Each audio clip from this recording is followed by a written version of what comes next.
Hey, what's up, good people? It's Jay Ray, the co host of Q Points, and I wanted to come to you because there are two really important ways that you can support our show. One is by subscribing to it wherever you listen to or watch your podcasts. Q Points is pretty much everywhere. The other thing that you can do is you can visit us on Apple Podcasts, on Spotify, and on Podchaser, and you can leave us a star rating. Please rate us 5 stars because you know you love Q Points. And on Apple Podcasts and on Podchaser, you can actually leave us a written review. It's not required, but it really does help to spread the word about the show, and it helps people to discover it as they're looking for new podcasts to listen to. We're always appreciative of you supporting Q Points. We thank you so much for all that you've done for us so far, and enjoy the show.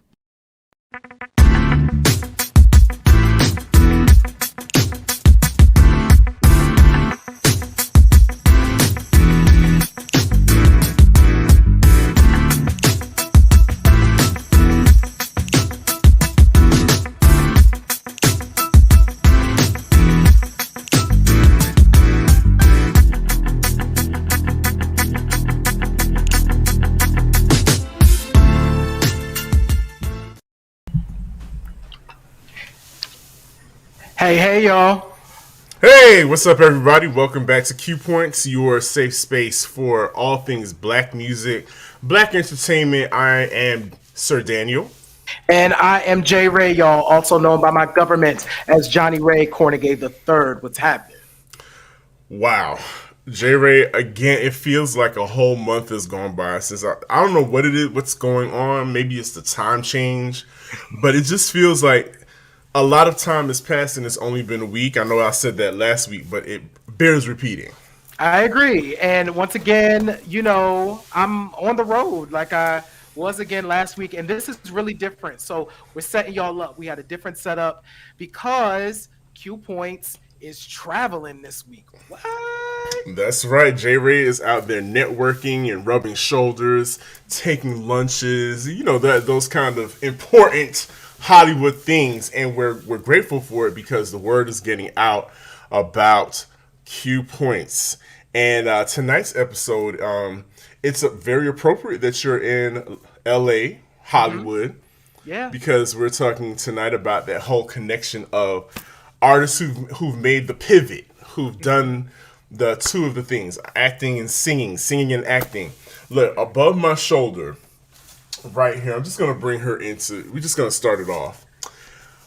Abbott Elementary might be my absolute favorite show right now, and one of the reasons is this woman right here. Shirley Ralph is a gem. She's an original dream girl. Mm-hmm. She's been on one of my favorite TV sitcoms, It's a Living. Uh-huh. She's done. Yes. She's done a lot of you guys, the younger generation. You guys love Moesha. She's Moesha's mom, and she's also been in countless movies like The Mighty Quinn, and I mean just countless things.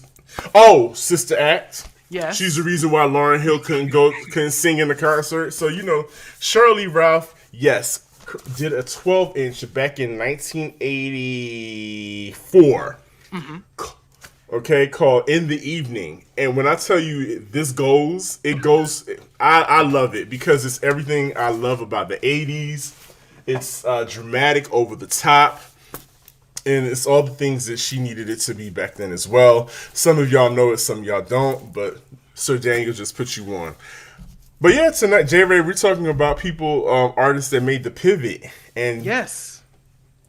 Mostly we're talking about actors or athletes even, who come and done music and did it well.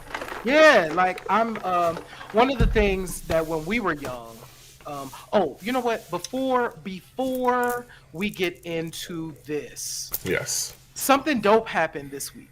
Well, two things. First lots thing of dope stuff. Lots of dope stuff. The first thing I want to tell you, I didn't know about the Shirley Ralph single until 2022.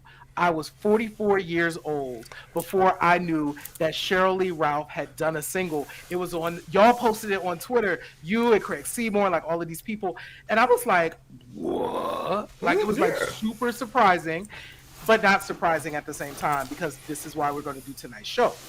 The other thing this week that happened, so if y'all caught last week's show, you know that Sir Daniel had the pleasure of interviewing Rasta Root, Fife Dog's manager, DJ, friend, and the record came out on the 22nd. And yo, Fife Dog Forever is absolutely beautiful. It is a perfect testament to his career because it covered so many things and there's so many dope folks on it. So you got a chance to go to the listening party. So I wanted to ask you, like, how was that? You know, tell us a bit about that before we jump into the topic. The listening party, the main thing I took away from it, and aside from the music, and this was so palpable in that room, that man was loved. He was adored. Everybody in that room, from his wife, his parents, had come together to make sure that this album saw the light of day and that it's received in the love that in which it was created. And I could feel that it got kind of emotional at one point for Rasta Root, and you know, it's always kind of jarring to see these hip hop dudes get emotional and teary eyed, but it's because they loved each other. It's because there's a lot of passion and hard work that went into creating this album. If you have when you listen to it, please have a Kleenex with you for Cheryl's Son. The song that his mom and Angela Winbush do that's a tearjerker, because there's actual audio of Fife as a 4-year-old on this song, and it's everything. It's what grown hip hop is supposed to be, all encompassing of our life experiences, but dope at the same time. So yes, one thing I would like to do, because we love our Q Points family, is I received a commemorative T-shirt for Fife Forever for the album. It was created specifically for the listening party. It commemorates the night that it happened, and that it happened at Rocksteady Atlanta, the restaurant. And I am, it's no secret. I'm an extra fine. I wear extra fine in shirts. So this isn't going to fit me, but what I would like to do is I would like to gift it to whoever shoots us an email at keypoints.theshow@gmail.com. Whoever hits us up first, it is a large. So just know that it's a large. If you can wear it, or somebody that you know can wear it, please shoot us an email and I would gladly send it off to you.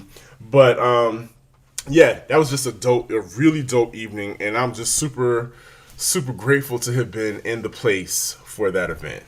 That's dope, man. I'm so glad you got a chance to be there. And I listened to the record actually on the plane is when I finally had a chance to listen to the record. And it is absolutely beautiful. And it is one of those, we're at a point in music now where everything is an EP. Like everything is compact, right? You get like 5, maybe 6 max, but this is a full album, and it is highly recommended that you play it from beginning to end, because every song has meaning. And so yeah, just happy you were there, and happy that this record had a chance to see the light of day with all the love that was put into it, because it's a moment in hip hop. Absolutely.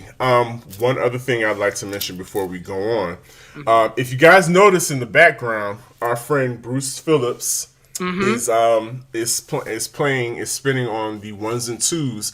Well, this of course was taken in at the original JB's Record Lounge.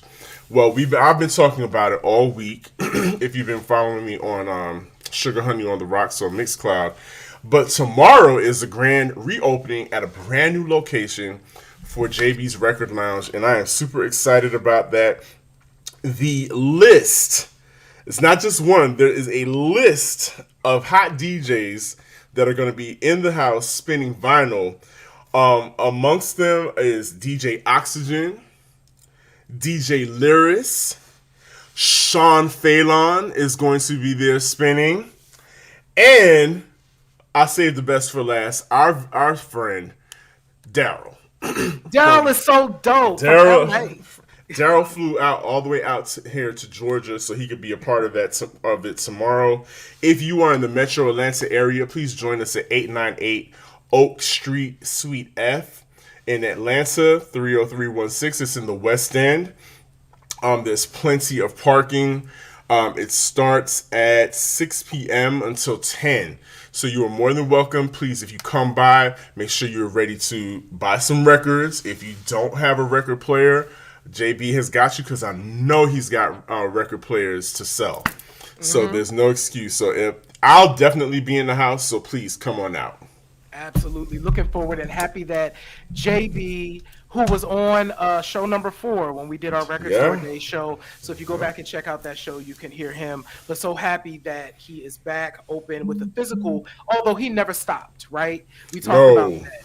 He had been working the all of the festivals in Pop-ups, Atlanta, pop-ups everywhere. So just happy that he gets to be back in the place. So listen, tonight let's talk. So this topic, y'all, like, Sir Daniel, when me and you was youngins, it would be these moments where it was also a sign that somebody had reached a certain level of success when all of a sudden they had a record. Like, it meant that they had reached a point in their career where a record label said, oh, we can make some money off of them if they sing too. And it was a normal thing, whereas like now we're in a place where these artists that we're about to talk about paved the way for all of these kids that do this now. Now everybody's acting, singing, designing. They got colognes, first album. You know what I'm saying? It's very commonplace to be a multifaceted artist. But before we get even deeper into that, I want to preface it because we're coming to the end of Women's History Month. Let me just say, a lot of those people that you named, the artists that are doing the things they're doing now, wouldn't have been able to do it if it weren't for people like Lena Horne, Pearl Bailey, Eartha Kitt. I know you know who Eartha Kitt is, but I bring up these women, Diane Carroll. I bring up these women because they came from an era where if you wanted to be in entertainment, you had to be what was called a triple threat. You had to be able to dance, you had to be able to act, and you had to be able to sing, or at least hold a note. Because you had to be, because it was all encompassing. You were performing on stage, you were performing on film, cabarets, whatever. So you had to lay down that groundwork in order to be versatile in the entertainment industry because you never knew what the job called for. So I just wanted to make space for those women. There's plenty more that I haven't even named. Lola Falana. Oh my God, we gonna do a Lola Falana show. Lola Falana. Lola Falana. That's all I'm gonna say, guys. Lola Falana. But yes, go ahead, J. Ray. No, and I was, one of the women that we talk about a lot that fits into this mold is Diana Ross, right?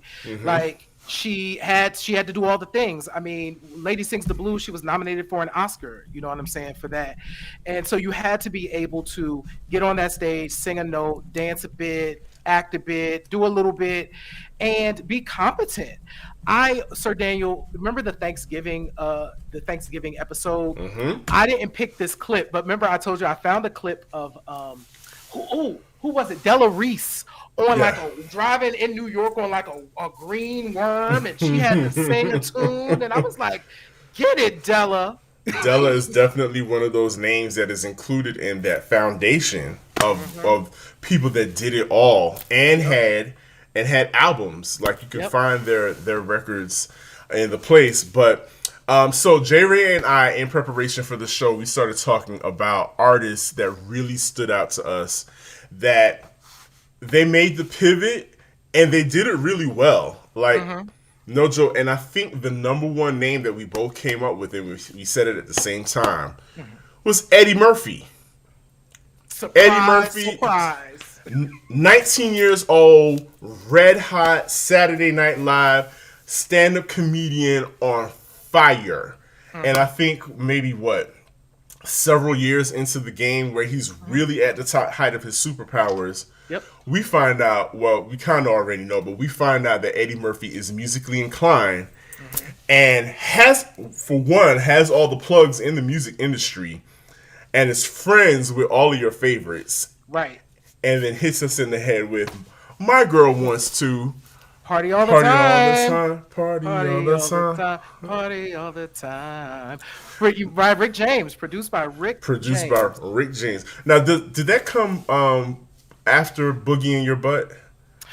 Boogie in Your Butt, I think, was first. So I think that was first, the yeah. first. And because I think that was more comedy inclined, right? So Yeah. I think that was like the precursor to, but Party All the Time actually became, it was weird. Like I remember, okay, so story time. When Party All the Time came out, 84, 85, BET, of course, played the video because that's where black people could. And my mom was like, wait, what? What is happening? And but what was funny about it, and I remember this feeling like it was for Eddie, because he was such a funny comedian, it was hard to envision him singing because his singing voice didn't feel like his natural voice. It all felt fun. Okay. And it wasn't until 5 years in that I was like, oh no, Eddie Murphy's like serious. Like Eddie Murphy's like playing instruments. He's serious about this right now. But yeah.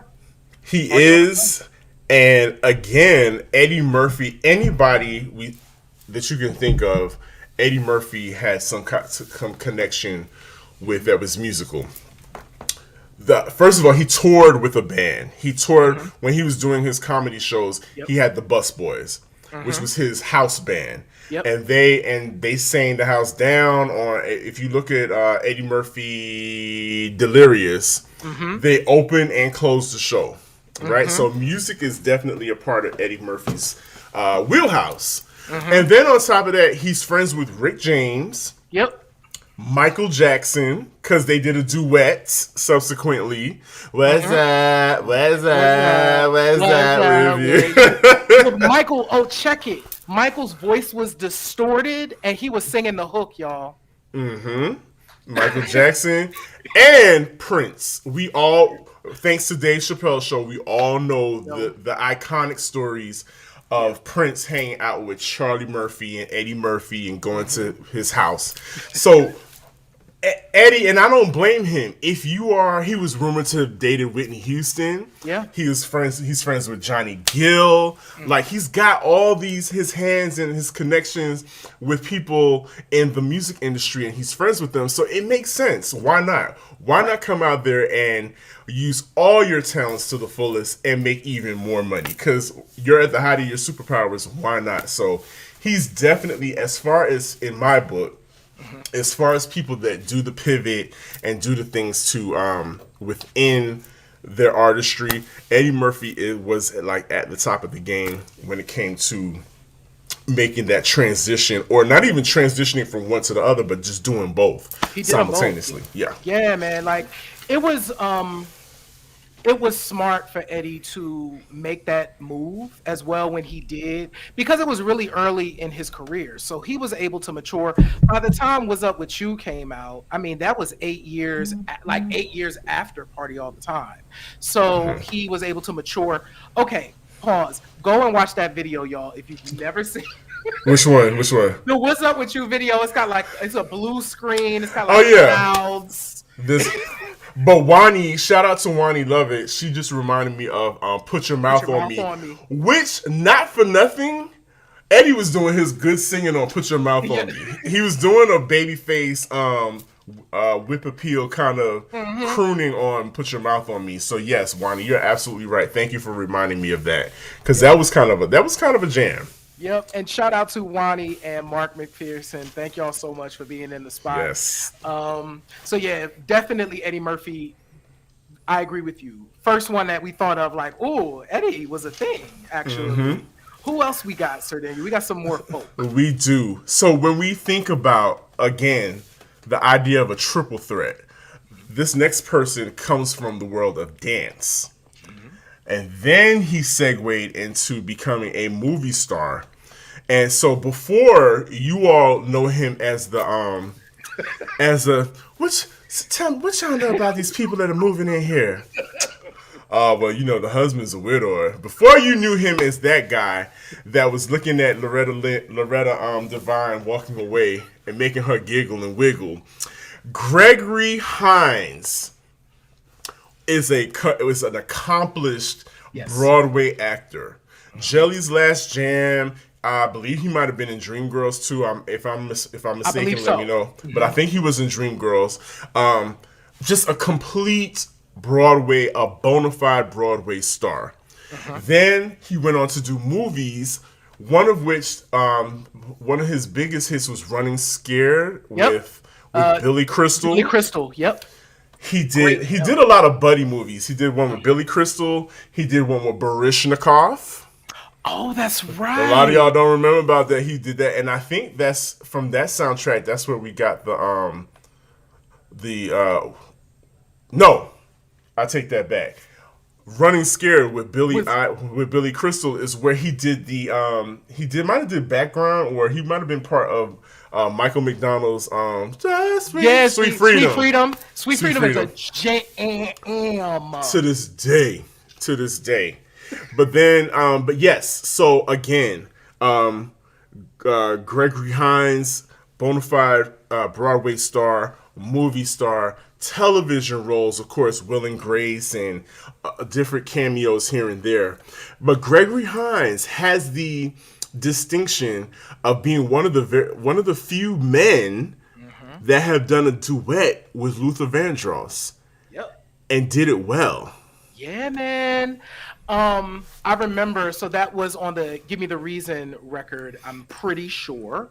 And Gregory and Luther, of course, had a relationship from Luther, his New York years, right? So they were running in the same circles.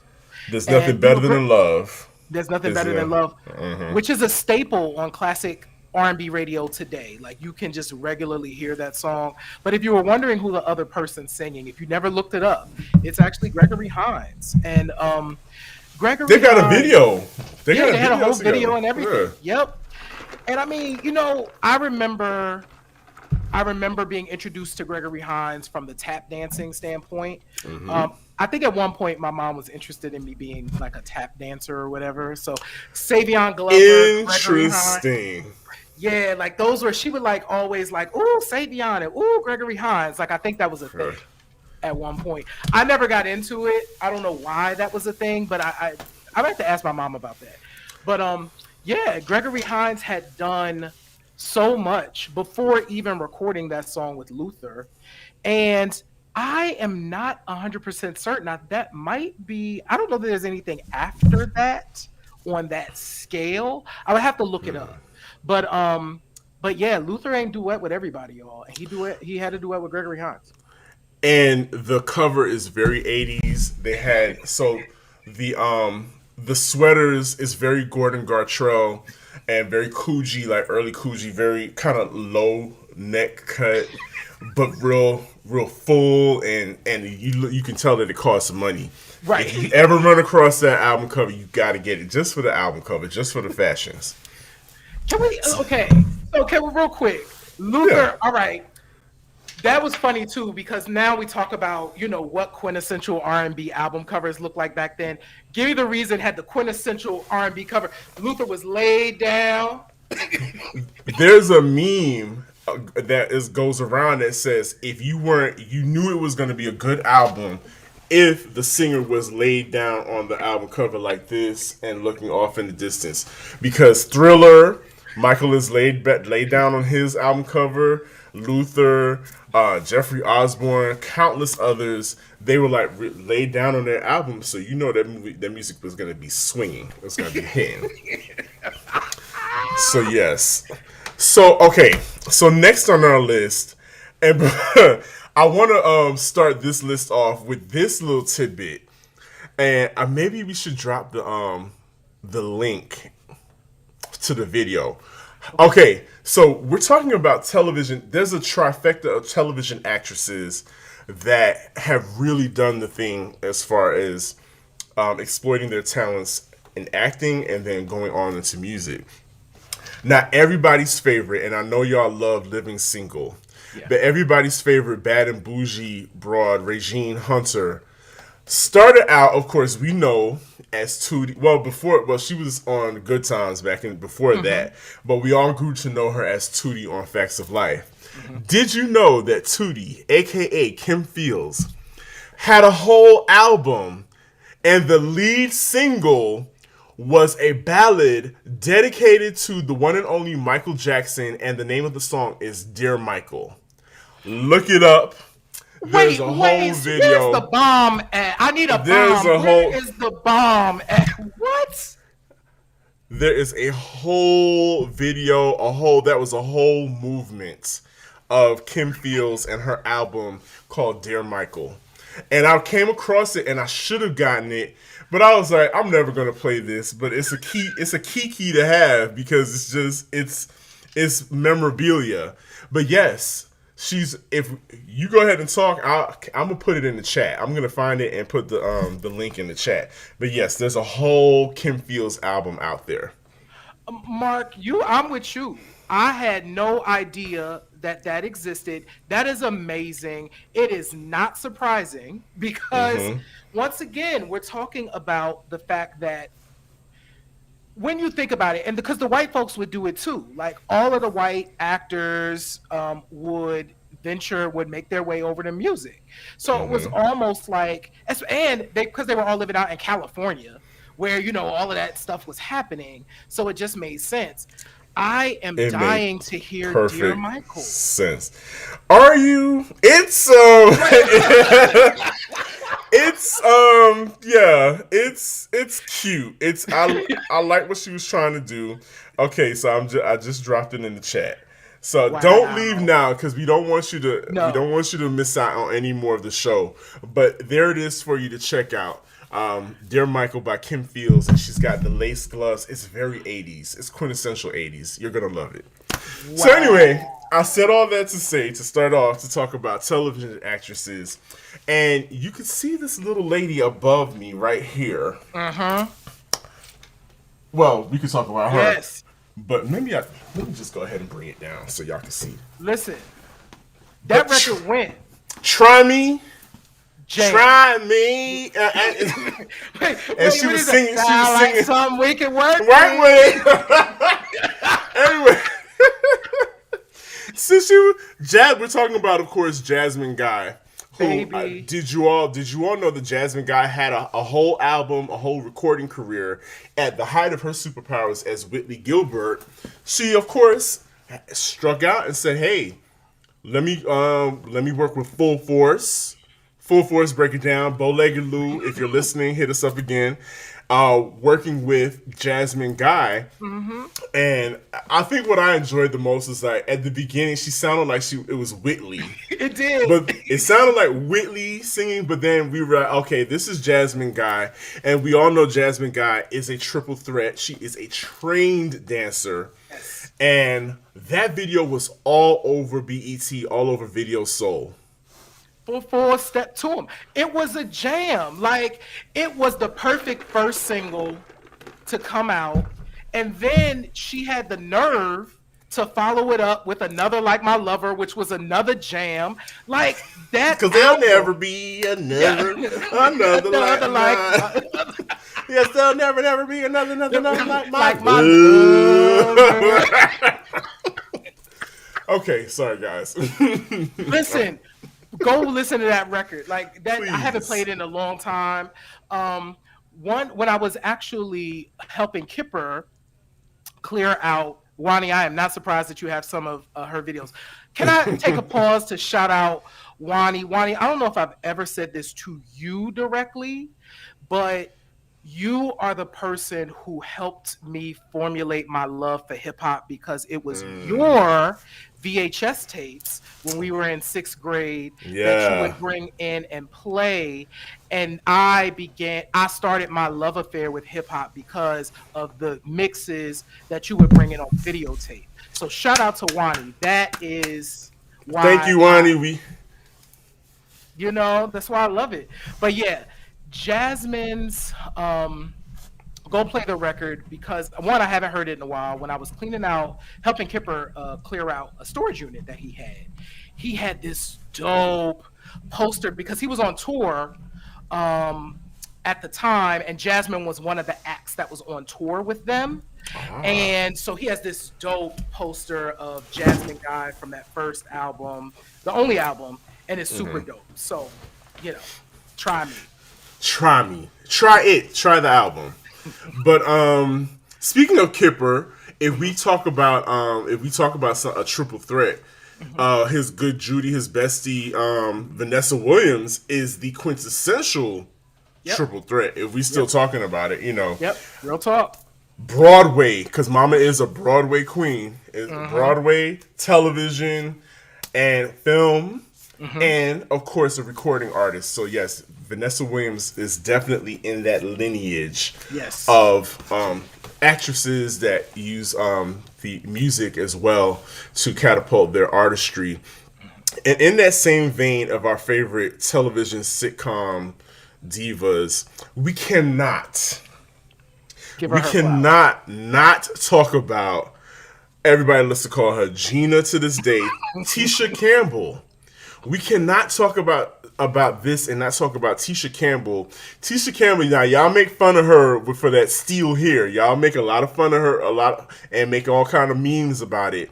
But Tisha Campbell, who, if it was closer, I would grab it. But Tisha Campbell has been in the industry since I think she was about 4 or 5 years old.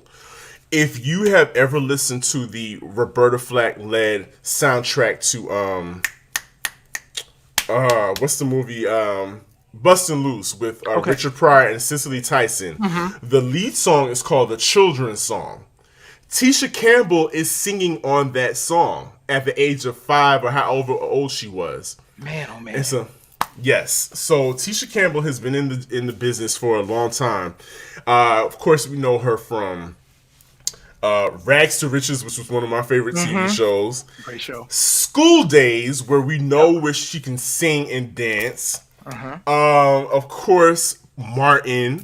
Like Little the Shop list of goes. Horrors. Little Shop of Horrors. The list goes on and on and on. Tisha Campbell dropped the album, a full album as well, and was another BET honey for like a whole summer. Also produced by Full Force. Yeah. Like the Tisha record Push. was Push. Listen, Martin, I think we make fun of that song because of what Martin did on the show. Yeah, you know what I'm saying? You gotta sing it, Gina. And we make fun of it. But Push, when it dropped, I was like, oh yeah, Push. that's hot. She was dancing. She was getting, you got to push it till you get. And then it was I could do the choreography, y'all. Push was a joint. All of it. And we knew, I wasn't surprised when Tisha Campbell came out with an album because to this day, as the lead singer on the Rays, I Don't Want to Be Alone Tonight from School Days, we knew at that you could play that at a party now and people will start singing along to it. So Tisha Campbell is a Yep. bona fide triple threat and a star. And we cannot talk about Tisha Campbell and not talk about her right hand, her ace, Tashina Arnold, who is a powerhouse singer. Now, Tashina Arnold may not have had a whole album, Yep. but Tisha and Tashina did a duet, Don't Ask My Neighbor, on the Sprung soundtrack. Yes. Amazing And rendition of that song. weren't they going off? They were singing their Yes. faces off. Listen, Tisha Campbell deserves. I mean, I get we're in this mode now where it's easy to meme things, and it was funny. It was right. Yeah. And I'm glad she's in on the joke now too, Yeah. which is dope. But in the early '90s, when the Tisha record was released, it was a really cool opportunity. It didn't do what they expected, but neither did Jasmine's record really. Like it was hard, truly, to be.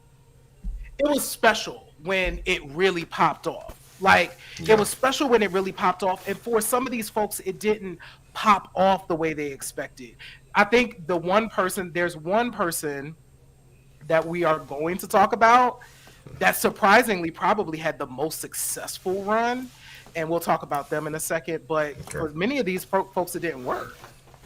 Yeah. It.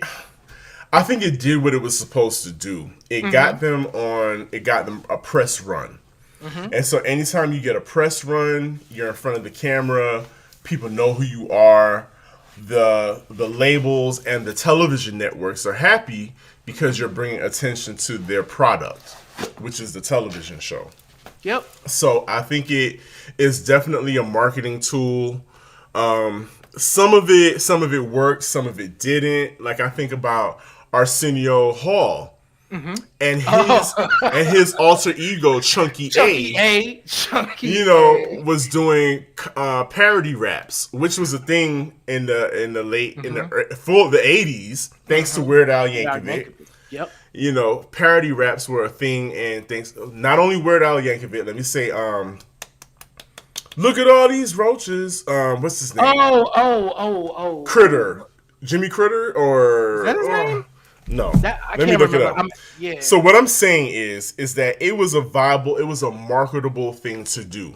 Hmm. If you comedians doing albums like Chunky A, like Arsenio Hall, it was profitable in the sense that it kept their names out in the zeitgeist and people were talking about it, and it brought them more attention to their show. Yes, absolutely, absolutely. Um, I'm wondering when I think about now. Russ Parr. Oh, Russ that was Parr. Russ Russ Parr. Parr, radio superstar. Russ Parr in the morning. Russ Parr was doing that. Look at all these roaches. Doing all those parody, a lot of those parody albums from the early '80s. Yes. I did not know that that was Russ Parr. This is a fun show because there's like stuff on here that I'm like, that is a fun fact that I just didn't know. That's dope. Russ Parr, get it, Russ. Russ Parr. Yeah, because there's an album cover of him in half drag. Because he did a Yes. parody called song "Hair or Weave." Is it your Wait. hair, weave, hair? Because it was a parody of Today, him, me, him, me. Do you want him, me? And he was doing hair, weave, hair, weave. Is it your hair, weave? So anyway, I killed the joke. But who we got next, J Ray? Okay, one other lady. Also in the continued the lineage of the triple threat, Irene Cara. We don't talk about enough about Irene Cara. Irene Absolutely. Cara, for all you Sparkle fans, Hmm. she was the original Sparkle, right? Yeah, yeah. Irene Cara was in Sparkle, and of course, for my generation, for me, Mhm. she was in Fame, and Fame Yep. is what really made me take notice. She was in the movie, even though she wasn't in the television show. Yep. She basically was the star of that movie. Absolutely. Excuse me. She Yeah. was the star of that movie, and she had two major hits off of Hmm. two different movies. Yep. Yeah. Irene Cara. So firstly with Fame, which was the title song from the film. That song won an Oscar. Like, you know what I'm saying? So, it has a really 80s music video because it's like 1981. So it's Irene Cara walking around New York and she's like doing this, and then they have dancers and their background is a whole lot of hands and ponytails. It's a lot. Um, It's a lot of stop traffic. Can you imagine being in traffic in New York and the kids from Fame just come out dancing and they stop traffic? They were doing flash mobs before there were flash mobs. Yes, this is everyone, all live, people. this This is is all all live. live. Hold on one second. So I am going to open the door. Hold on, I'll be right back. y'all go ahead. So this is, imagine being in traffic and the kids from Fame stop to do a whole choreography, a whole song and dance in the middle of New York City traffic. But we said all that to say Irene Cara was the star of that movie and had the song. She sang the title track of Fame, which also went on to be the title track for the TV show. So her voice was long reaching. It's like you heard her on that forever. So if you watched the television show, you already knew who Irene Cara. She was already in your subconscious. And then on top of that, she lands another monstrous hit from the Flashdance movie with What a Feeling. Absolutely, man. That thing was out of here. Another quintessential 80s jam. Like if you put it on, you magically have leg warmers and a headband and a side ponytail. It just magically appears if you put that record on. Yes, that was it was a fun song. And like Fame, it was inspirational. So you know what I'm saying?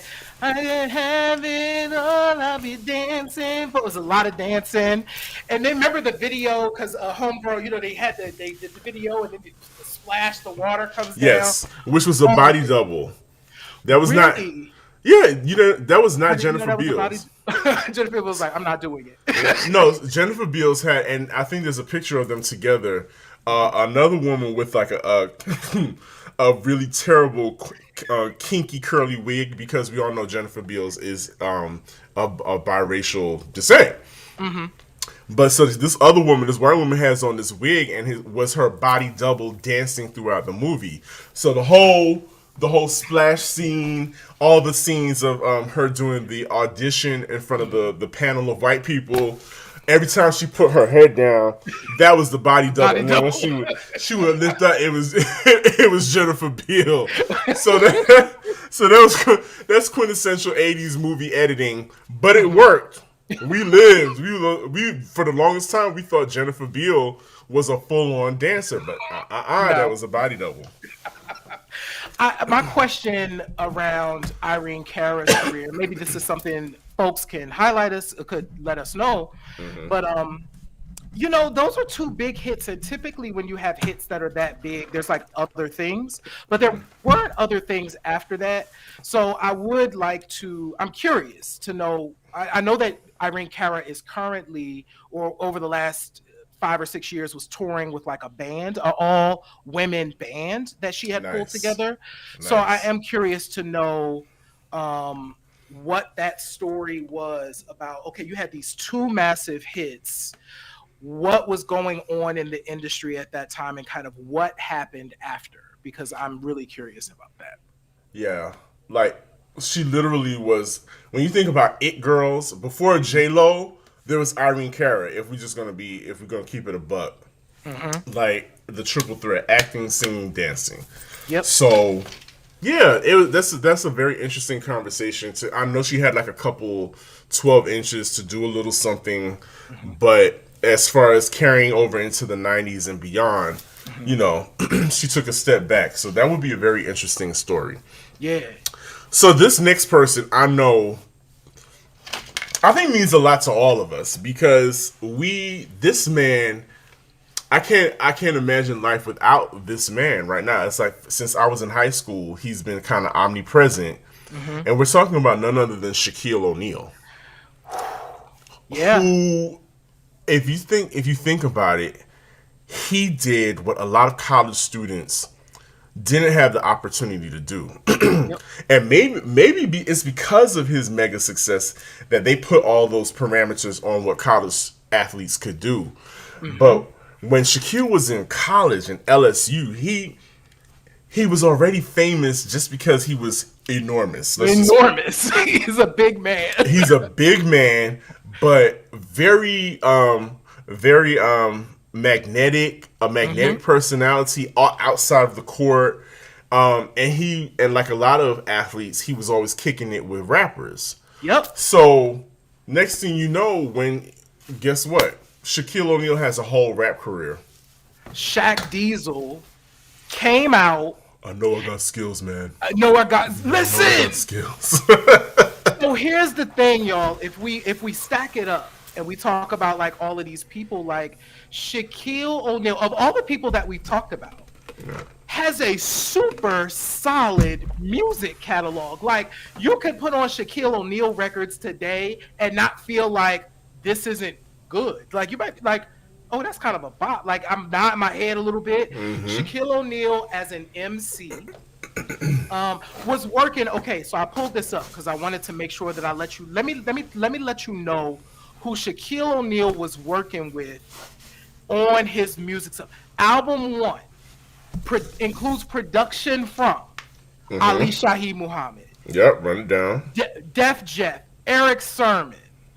So point blank, right there, out the gate, he's coming out. Second album, the RZA is producing. You know what I'm saying?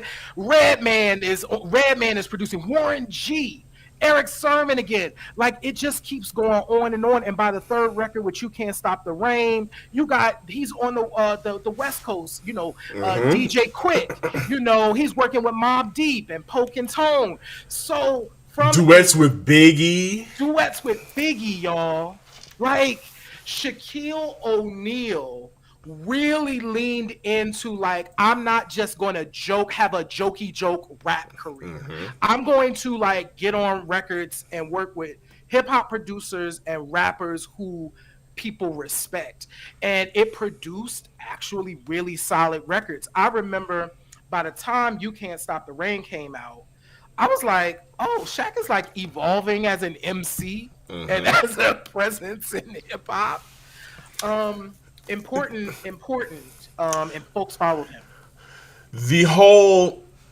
So again, we're talking about, this is an industry about making money. Shaquille realized how marketable he was and took control of that from jump, because not only were we listening to Shaquille O'Neal and the Fu-Schnickens and buying his albums, we were buying those Reebok pumps. Yep. Those sneakers.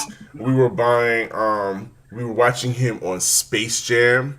Yep. Which, I mean, all of these moves catapulted him into superstardom. Like, into the biggest... Like, to this day, Shaquille O'Neal really didn't have to appear a lot on the basketball court because we knew him for so many different things. And he's continuing with his entrepreneurship and being an owner of Papa John's and owning a lot of different things that we probably don't even know about. Absolutely. Properties. And he's a sheriff on top of that. He's a sheriff. Random. He literally is in commercials left and right. You almost can't watch daytime TV without Shaquille O'Neal showing up on your television. And he recently did a show. So shout out to Emmy Marshall. He recently did a show with TNT? I think it was, but where he was working with 6 entrepreneurs, right? Yeah. And helping them on their businesses. Like, so when you talk about an individual who is taking all the things that he's able to do and bringing that and helping other people to elevate them and their businesses, he's still to this day doing it. Like, yeah, so Shaquille O'Neal, it's funny to think about, but for those of you that do not realize, when your favorite rapper is trying to rap today, they are literally following in the footsteps of Shaquille O'Neal's massive rap success. Absolutely. But I do have a question. Not even a question, but a poll. And you guys that are watching can put your belief in the chat as well. Shaquille O'Neal, Snoop Dogg. Who is really taken over the game as far as marketing themselves? Who's like the bigger marketing genius? Because just like Shaq, Snoop is everywhere. Literally everywhere. Wow. You know what? I would actually have to put it to Snoop for me, and here's why. And shout out to Snoop's. Well, one, Snoop has come full circle, right? Yeah. The label that helped him to launch his career and put him through a lot. So much so that he had to be like pulled away from it. He was up for murder charges.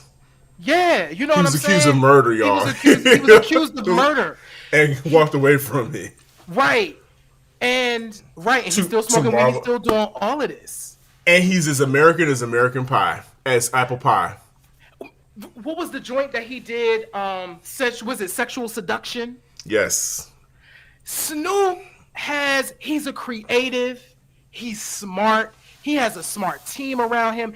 That legacy is intact. Point blank, period.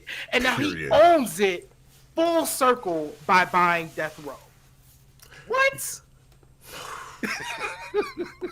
Like literally the album, the the label that was holding your money for decades. That's a power move. That is a power move, y'all. If a lot of other rap artists, there's other moguls, people, other labels. I'll put it this way: there's other labels that their day a reckoning is coming for them soon, because a lot of their former artists are making a lot of noise. But that's a whole nother show. We're not gonna go over into that area, but that's a whole nother show. But yes, thank you, Marvell. Snoop is your cool uncle, and Shaq is the uncle that you wanted to go to school with. So that's a great observation, Marvell, and thank you. But Thank you yeah, so much. yeah, that's these people have really had an interesting, and they teach us. They're teaching us how you can make this regardless of what your original plan was. It's a testament to life in general about pivoting, because we all have to pivot at some point. We all have to make changes. Like neither of us was doing this in the beginning. Right. We started off doing something else, and then we had to Yep. pivot to other things. But but they've shown us that you can do different things, and you can do it well, and you can be successful at it as long as you're having a good time. Absolutely. I think that makes me think of Tyler. I recently watched Tyler the Creator had an interview up. It's really good. So if y'all haven't seen it, I'll drop it in the description so that y'all can watch it. But Tyler talks about the fact, and he's talked about this a lot, where he's like, other people couldn't see what I could see about what I wanted my career to be. I'm paraphrasing, but he was like, no, I could see it. Other people didn't get it. The fact that I'm here, sitting here doing this interview, is something I knew could happen. Like I knew I could start a fashion brand. I knew that I could, have records where I sing. Like I knew all of that. So these individuals that we have talked about also saw for their careers that they could do more than what we initially were introduced to them doing. And they sought it out and gave us some bops. Listen, every time I think of Shaquille O'Neal hopping out with the Fushnikins on the Arsenio Hall show, Yes. I can't, you got to give it up to him. He was hanging with a lot of the big dogs in the rap industry. So this has been a dope show. It has But then been. again, all of our shows are really good and entertaining and informative, because how many of y'all knew about that Kim Fields album? Mind blown. Thank me later. Blown. Thank me later. The link is in the chat, and we'll post it again so that you can see it for yourself, and you can get a load of Kim Fields singing her heart out to Michael Jackson. Listen, kids. So listen, we're gonna let y'all know there's a few things that y'all should do. Definitely head over to the website. We are continuing to work on the membership components and all of these things, but they are coming soon. So become a Q Points Insider by visiting our website. We're going to put the link in the chat. Also, make sure that you subscribe to us on Apple Podcasts, and also leave us a review and a star rating over there. Also, leave us a review and a star rating over at Podchaser. We recognize a lot of you aren't familiar with Podchaser, but I'm about to tell y'all why Podchaser is dope, especially if you like podcasts. Podchaser makes it easier for you to discover new podcasts, y'all, and I mean that very seriously, because of the way their database is set up, so you can search for things in a different way. So shout out to Podchaser. And also, for those of you who are on YouTube, make sure you hit the subscribe button and hit the bell. And for those of you who are not on YouTube and are watching somewhere else, make sure you go to YouTube and you subscribe there. I'm going to drop all of those links in the chat. Wow. So J Ray,